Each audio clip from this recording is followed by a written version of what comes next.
আরজি করে যে ডাক্তার একটা মহিলা ডাক্তারকে যেভাবে হত্যা করা হলো, রেপ করে হত্যা করা হলো, তার বিরুদ্ধে যেভাবে মানে সে ডাক্তার, আমরা তো একদম নিচ লেভেলের মানুষ, নিচ লেভেলের নারী, এবার সেই মানুষ তারা হাই লেভেলে রয়ে তাদের কেন নিরাপত্তা নেই?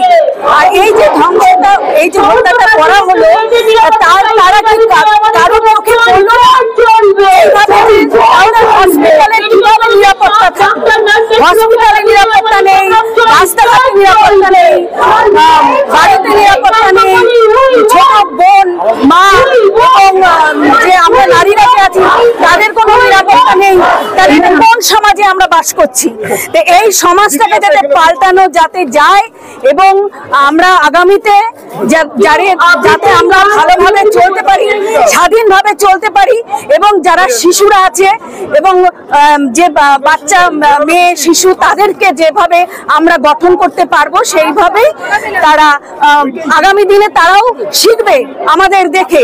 আমরা যদি ঠিক ঠিক শিক্ষা তাদের দিতে পারি তাহলে আগামী দিনে তারা বড় হবে এবং সেই সমাজটাকে অনেকটাই পাল্টে দিতে পারবে। আশা করছি সারা রাতই জমায়েত হবে, আমাদের আরো মহিলারা আসবে 12টার পরে।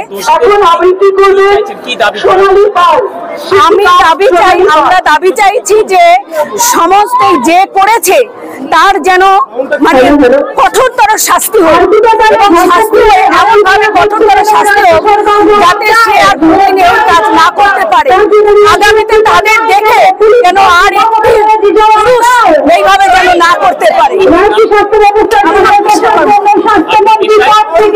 আমি একটা সরকার আরজি করে যে ধর্ষক ও খুনিদের আমরা শাস্তি চাই, সেই দাবিতে আমরা জমায়েত হয়েছি এবং এখান থেকে মিছিল হবে।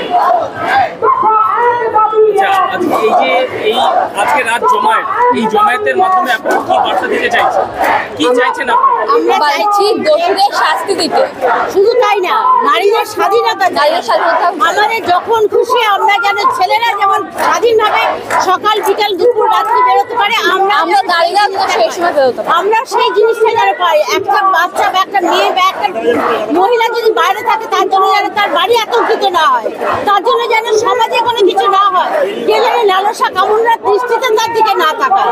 আমরা এটাই চাই, আমরা আমাদের পূর্ণ স্বাধীনতা চাই।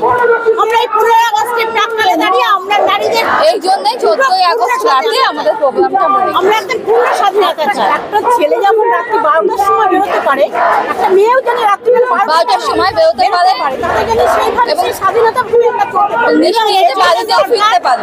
এর জন্য দরকার একদম বাচ্চা থেকে পুরোটাকে সমাজটাকে রেকটিফাই করা, বাচ্চাদের হাতে মোবাইল না দিয়ে তাদেরকে ভালো কথা শোনানো, ভালো গান, ভালো কবিতা, তাদের কালচারালের মধ্যে নিয়ে আসা, তবেই যদি আস্তে আস্তে এই সমাজ পরিবর্তিত হয়।